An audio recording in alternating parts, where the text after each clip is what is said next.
sesepuh, para keluarga besar Bali Maksum ingkang kula hormati. Ya wonten Kiai Haji Cis keluarga, wonten Kiai Haji Hamam sedanten ingkang kula hormati saking keluarga Tebuireng wonten Gus Fahmi Amruwah wonten saking keluarga Termas, keluarga Lasem. Jadi alhamdulillah kula kecewa. Tak pikir acara makan-makan. Ya, mugi-mugi kecewa kula nu dadosaken keramat kula. Terus syarat kiai dikecewakno. Terus kula nu terkenal lak diundang wangel. Siji nggih menawa ra disombong, duka ora disopan mboten ngerti. Nak jare sing ngundang nu sombong, nak jare pangeran insyaallah sopan. Mergo pidato terus ngandani wong. Ngandani wong ora sopan. Ya nak jare sing ngundang ngotot ae, nak ra teko sing ora sopan. Nah, ini perspektif niku kalau utarakan kersane sing monis kula boten sopan tobat.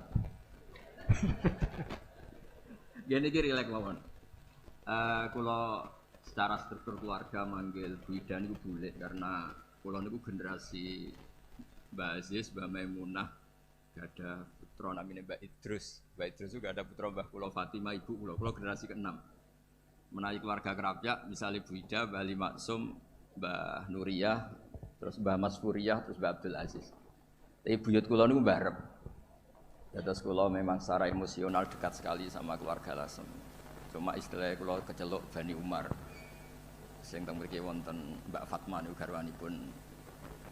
Sakjane kula ngundang Zaki nggih Zaki ngoten mawon. Sampai berhubung garwa Mbak kula terus kula terpaksa ngundang Mas Zaki. Nggih radi kriminal niku secara struktur keluarga niku. Maksudnya manggil Mas yang pernah adik ngerabi mbak, tapi ini bukan penting lah. Kalau tak cerita sedikit tentang, tidak tahu saya terjemahnya tip itu ilmu kedokteran apa ilmu kesehatan saya juga tidak tahu. Tapi ketika Pak Amam rawuh tenggen kula sukani kitab Al-Qanun fit Tib karanganipun Ibnu Sina. Di antara yang didhawuhna Imam Syafi'i radhiyallahu anhu itu ngendikan al ilmu ilmani. Ilmu itu ada dua, ada ilmu fikih wa ilmu tib. Ilmu kesehatan. Kemarin kula alhamdulillah nderekaken Gus Zofur pas wisuda wonten Pak Imam Taufik, Profesor Imam Taufik. Kula niku sering cerita secara keilmuan.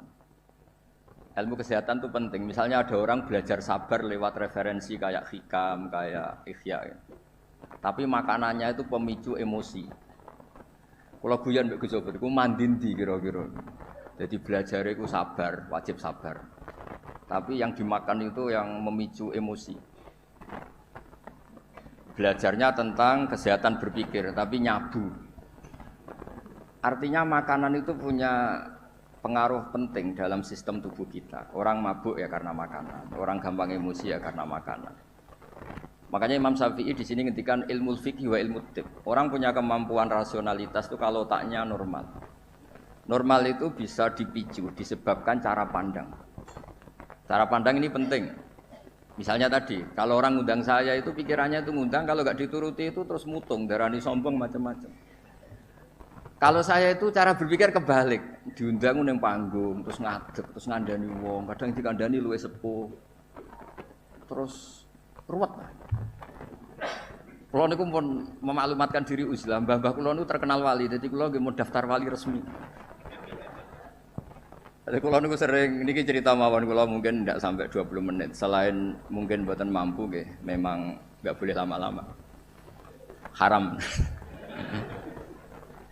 Kula nu sering sinau, alhamdulillah sinau Ihya ki khatam. Karena pun dipameri wau Pak Hamam. Ben kecelok putra mantu Bali Maksum yo cerita al macam-macam ben ketok pinter. Tapi ternyata dendam mbek mertuane dicurigai Muhammadiyah terus dendam nganti saiki. Nggih alhamdulillah niki Bu Ida bulik kula niki jenengan ndek bojo sing ra dipendendam. Saking dendame membuktikan nak ndekne ora Muhammadiyah. Sampai sesulit ini untuk menjawab kalau beliau tidak Muhammadiyah. Mugi-mugi roh Mbah Maksum menerima bahwa menantunya ini benar-benar tidak Muhammadiyah. Padahal andekan Muhammadiyah itu juga gak masalah kan dengan makna lughat. Muhammadiyah itu umatnya Kanjeng Nabi Muhammad sallallahu alaihi wasallam. Jadi Muhammadiyah itu bisa nama ormas, bisa nama umatnya Rasulullah sallallahu alaihi wasallam. Dulu Mbah Maksum ini cerita, Mbah Maksum dari sekian wasiat paling populer di keluarga Mbah Maksum itu, kowe kudu bela NU, tapi ora usah ngelek-ngelek Muhammadiyah. Itu masyhur, itu terdokumen di antara wasiatnya Mbah Maksum. Dan alhamdulillah saya tadi diderekno cucu Mbah Abbas, Kolonel Nafis itu cucu Mbah Abbas. Selama kebetulan ketemu Gus Fahmi Amruwah ini, dulu ceritanya Mbah Hasyim itu dalam ancaman macam-macam lah, namanya zaman perang. Karena Mbah Hasyim itu hanya orang alim fikih, usul fikih, ahli hadis, itu takut, terus nyewa Mbah Abbas disuruh ngelatih santrinya pencak yang jadi asal usul pagar Nusa. Alhamdulillah cucunya jadi kolonel. Yang cucu Mbah Hasyim ya macam-macam, ada yang nyai, ada macam-macam. Tapi sebetulnya dari gen keluarga Lasem sama Mbah Hasyim itu sama-sama nasabnya sama. Gayanya juga sama. Ya ada yang jelas, ada yang enggak jelas. Tapi saya ingin bela yang tidak jelas, karena ini kan kampus ya, jelas aturannya jelas. Saya itu sering ditanya, saya sering ditawarin, Gus mau jadi dokter honoris causa di kampus ini. Enggak, kata saya. Kenapa? Nara di duit ora pantes, dokter ora di duit.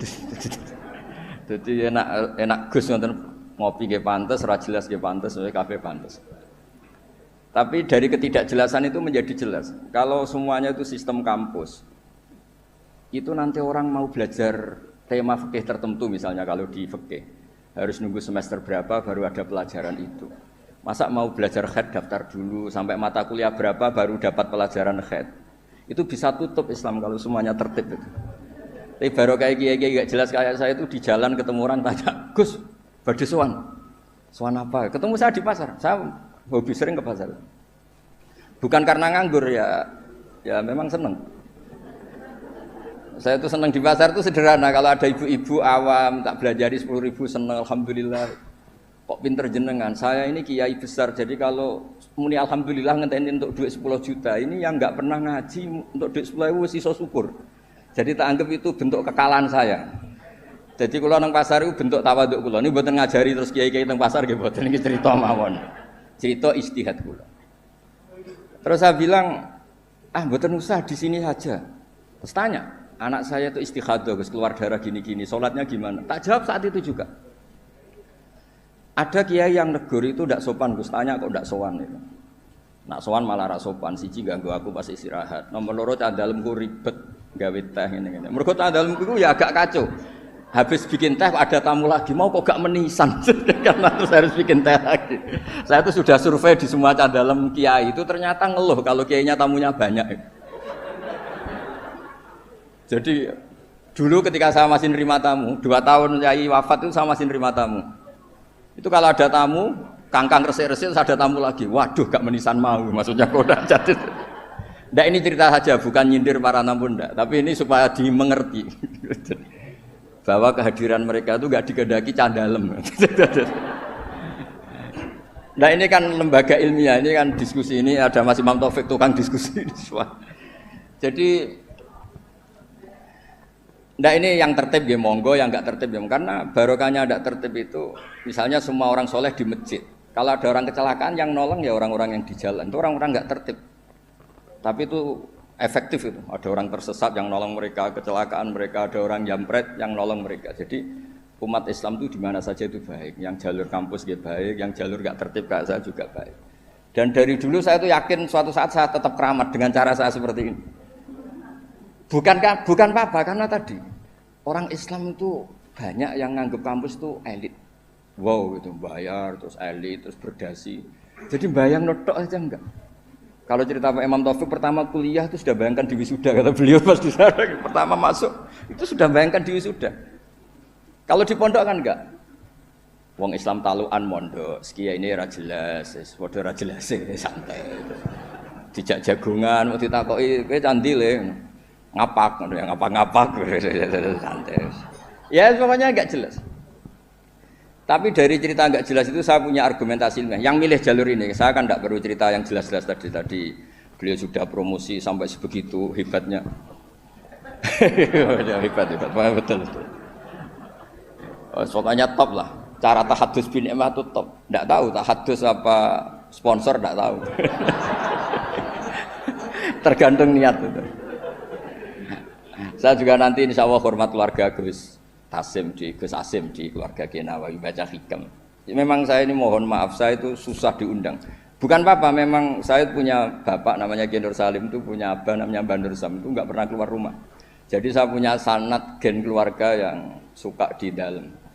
Jadi saya ini bapaknya bapak saya itu nggak pernah keluar dari rumah, itu terkenal sekali, dan ya beliau juga dari gen-gen yang suka tirakat.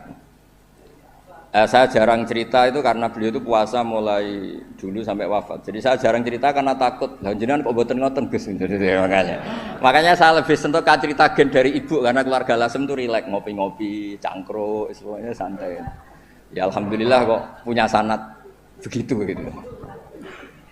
Saya cerita secara ilmiah. Suatu saat Rasulullah SAW itu mau haji wada. Haji wada dipapak sama Imro'atun bin Khosam. Yang diceritakan di situ tuh sangat besar ya. Imro'atun bin Khosam itu cantik sekali. Nabi murdifun Fadl bin Abbas, Al-Fadl bin Abbas. Fadl karena ganteng ya melihat perempuan tadi. Perempuan ini karena Fadl ganteng ya dilihat. Sama-sama melihat. Yang satu melihat orang cantik, yang satu melihat orang ganteng. Masyhur terus. Fasarrafa Rasulullah wajal Fadl. Wajahnya Fadl dipalingkan sama Nabi. Kemudian Imro'atun bin Khosam tadi tanya. Saat itu juga di perjalanan. Nabi masih di atas unta. Ya Rasulullah, ya ini karena tadi Pak Hamam cerita alimnya tentang sorob nahu, ya saya cerita hafalan saya. Bahwa bapak saya punya anak saya itu tidak salah, bapak saya punya cucu saya itu tidak salah. Beliau kan ya cerita gitu. Dua anak ini ora rugi, so profesor, so jadi mantune Bali, so kondang terus sampai gedungnya di atas UMZ gitu. Tidak tahu. Ini orang pinter kok pakai ukuran fisik, tidak tahu. Kalau gedung itu kan fisik, tidak tahu cara berpikir gimana, tidak tahu. Karena saya ini alam rohani, ukurannya di klasmen kewalian, jadi itu kan nggak kelihatan. Jadi tidak tahu di klasmen berapa, tidak tahu.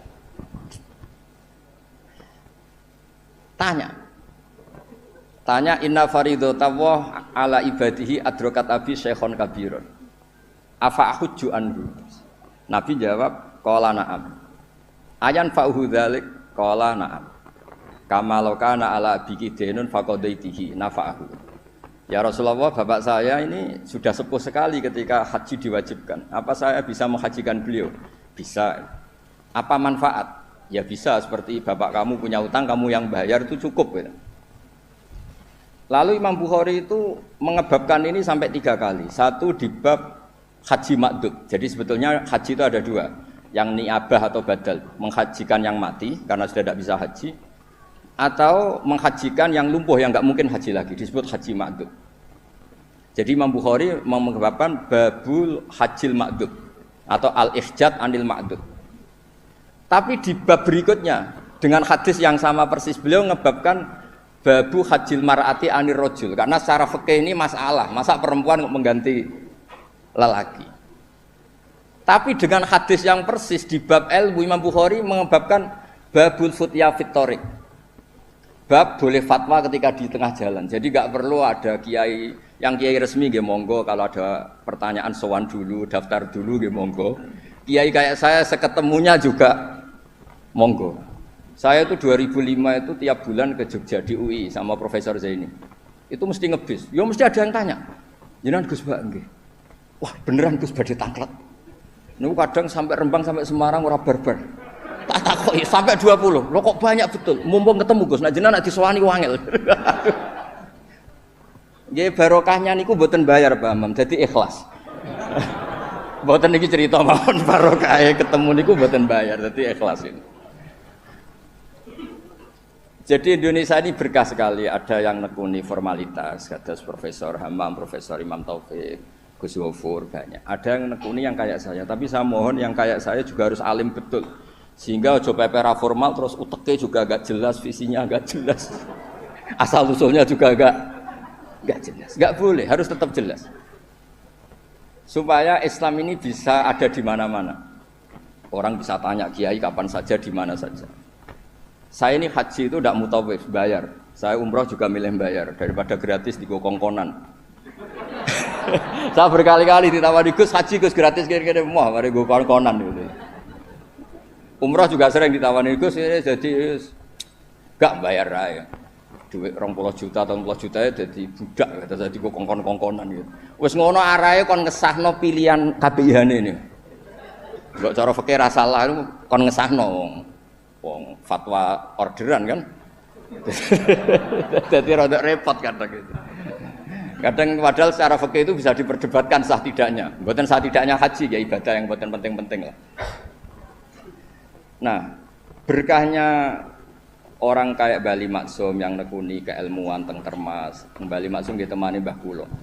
Terus dulu misanan Mbah kula kandung lahirnya tesih teng Lasem bareng kalian Pak Hamid Pasuruan wong niku sak rumah.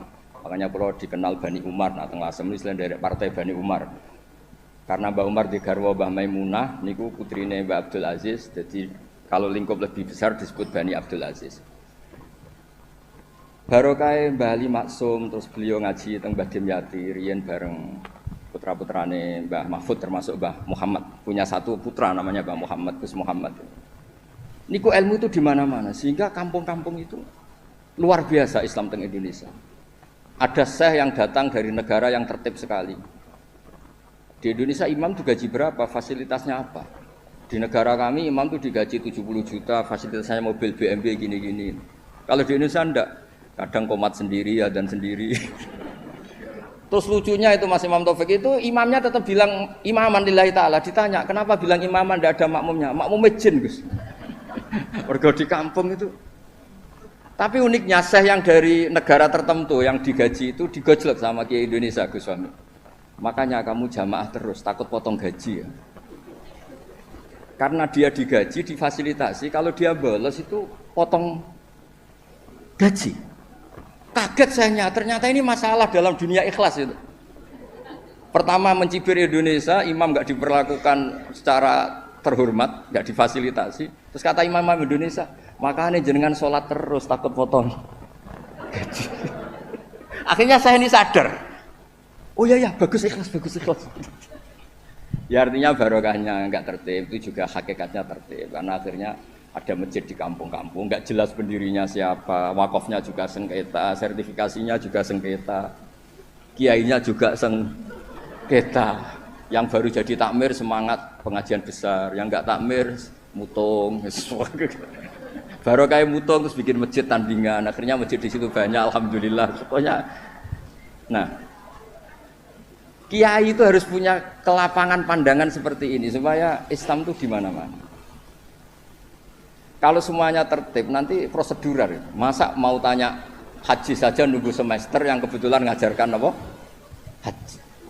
Wong sholatnya subuh mau tanya pakar fikih ngantornya jam 9, bisa ditemui jam 1. Pertanyaannya tentang sholat subuh. Subuh hari ini, kalau hari besok kan ya, kalau hari ini kan, nah kalau kiai kan nggak ketemu di jalan tadi tanya, Gus, anak kula niku keluar terus darah, ini ku sak dhuwure adat, ini ku sholat apa mboten? Biasanya kate berang dina 6 dina wis rudat ilal adat, soalnya gerbar 6 dina hukum istihadah ngene kan. Gak usah suwan Gus, gak ngel-ngelo cah dalemku.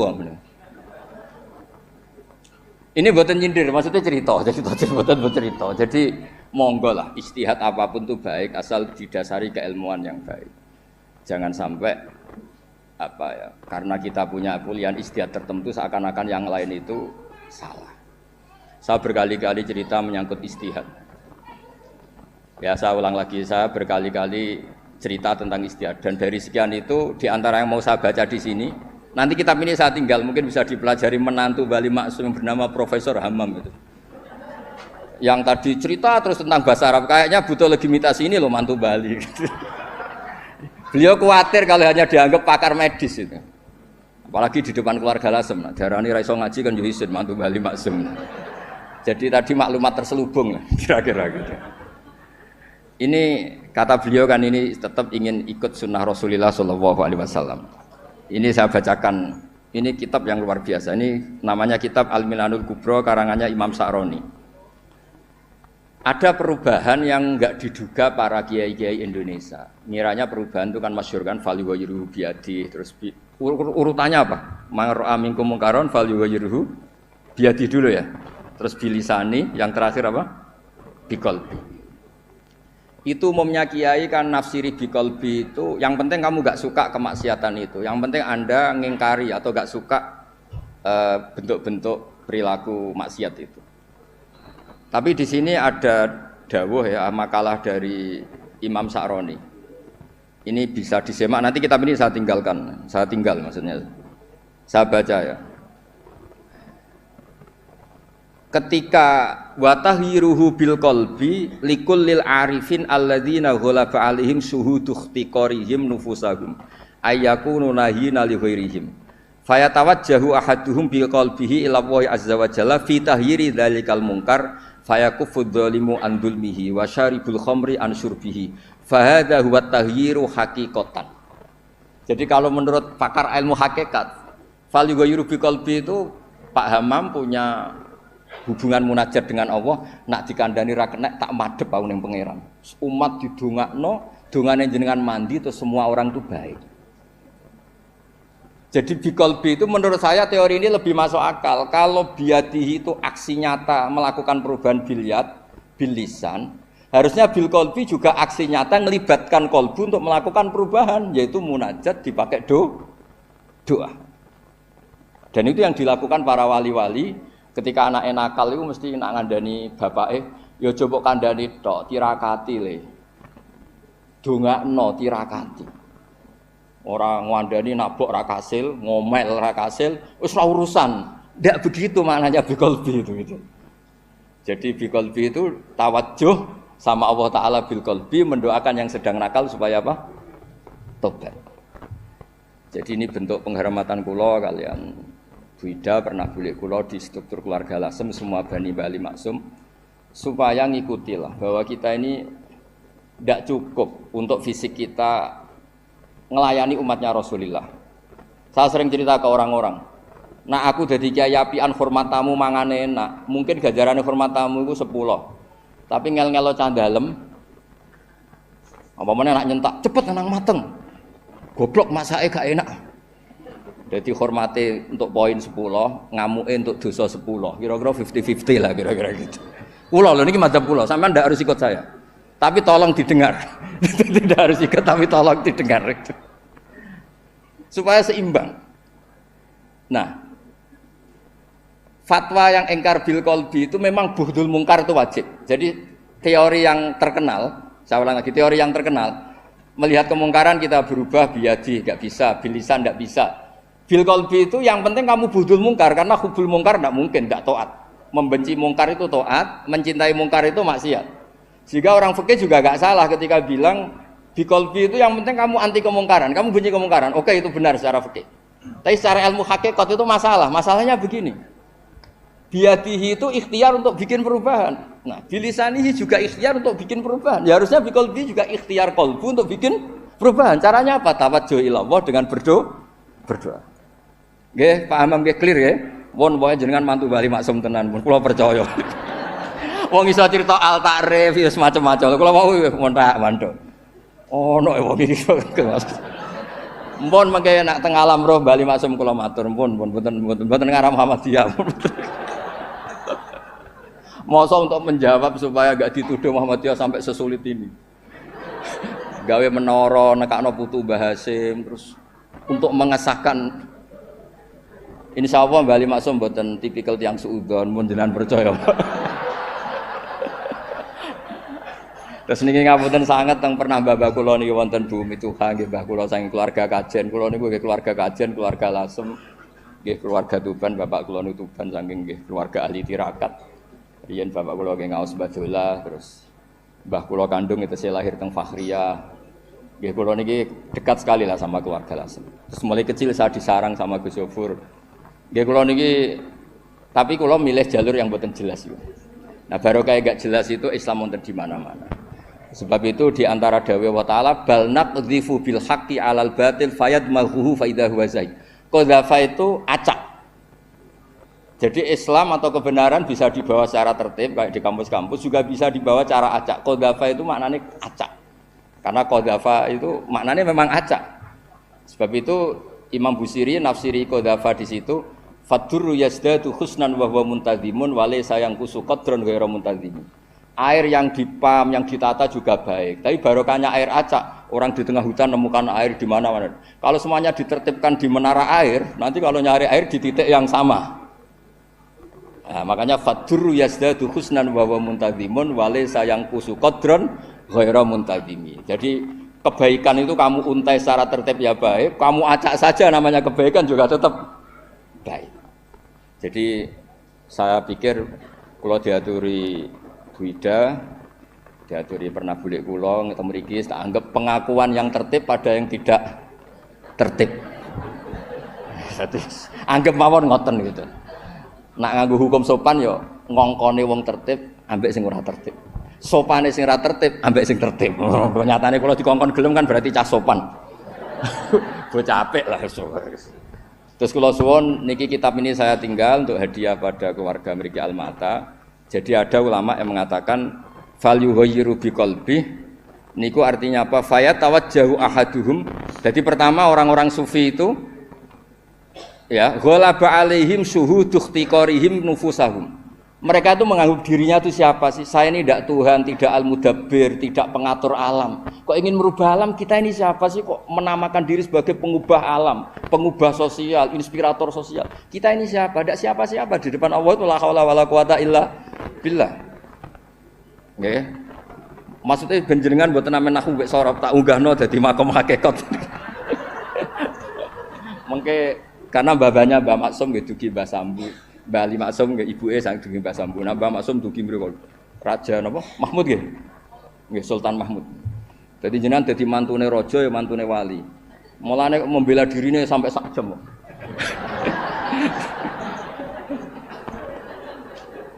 Lah niki kula cukup 20 menit tapi efektif napa?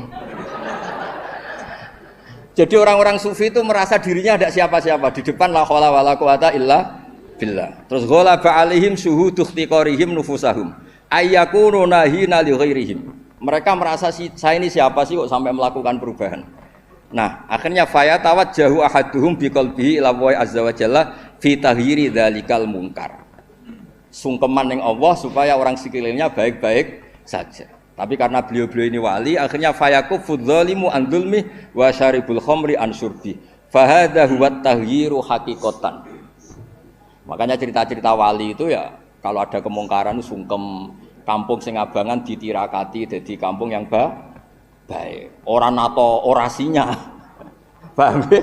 Ora nato kecakapan metodologi dakwahnya atau metode dakwahnya yang ditata itu tawajjuhul qalbi ila Allah Subhanahu wa taala. Terus niki sebagai bentuk hadiah kula wingi Bu Ida kula hadiah kitab Al-Qanon fit Tib niki juga saya hadiahkan di sini supaya mindset kita, cara berpikir kita munajat teng Allah Subhanahu wa taala. Jadi fikihnya nggih jalan monggo ikhtiar sebaik mungkin tapi jangan merubah ilmu hakikat bahwa al-amru biyadillah hanya Allah saja yang lahu maqalidus samawati wal ardh. Nggih ngapunten ingkang sanget. Wassalamualaikum warahmatullahi wabarakatuh.